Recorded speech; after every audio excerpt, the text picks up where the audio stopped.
सब्जी में नमक जरा कम है। सपना, अरे ओ सपना, कहाँ है तू?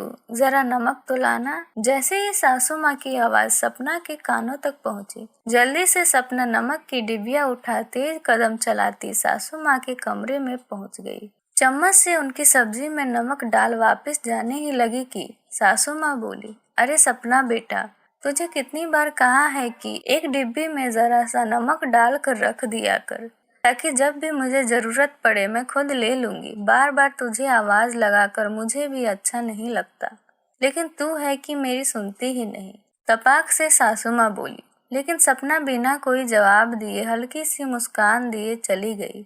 पिछले 7 सालों से उनकी इस आदत से अब बेखबर नहीं थी सपना। पहले बुरा लगता था उसे कि बनाई हुई हर सब्जी में सासू माँ की सुई नमक पर ही आके अटक जाती थी। कई बार नाराजगी भी दिखाई सपना ने, परंतु ज्यादा बोलना उचित नहीं समझा।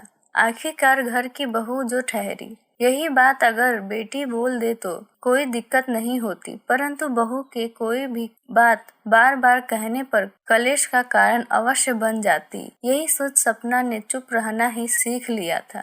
अब बेचारी सपना करे तो करे क्या? शादी करवा कर इस घर में आने के बाद ही ससुर जी और पतिदेव द्वारा सख्त हिदायतें दे दी गई थी कि तुम्हारी सासू माँ को ब्लड प्रेशर बढ़ने की शिकायत रहती है, इसलिए इनको कम से कम नमक देना है। तब से बेचारी सपना फंस ही गई।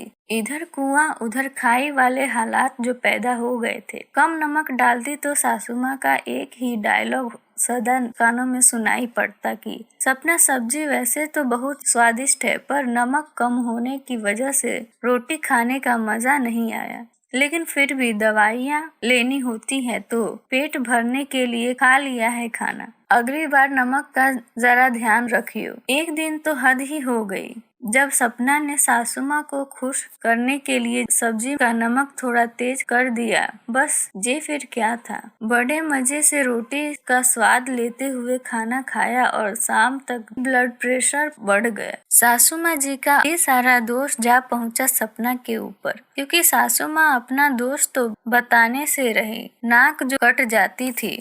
बस तब से ठान चुकी थी सपना कि अब चाहे जो मर्जी हो जाए वो सासू माँ की चिकनी चुकड़ी बातों में नहीं आएगी। उनकी डांट खाना मंजूर था, परंतु उनको शारीरिक नुकसान पहुंचाना कतई मंजूर नहीं था। आखिरकार कहीं न कहीं उसके मन में अपनी सासू माँ के लिए सॉफ्ट कॉर्नर भी था। भले ही नमक के बहाने ही सही सासू माँ सपना से शिकायत तो करती, पर इस शिकायत में भी उसे अपनापन लगता। कभी सोचा नहीं था सपना ने कि नमक उसके और उसकी सासू माँ के बीच की बातचीत का एक महत्वपूर्ण हिस्सा बन जाएगा। वीडियो पसंद आई हो तो लाइक करें और चैनल को सब्सक्राइब करें।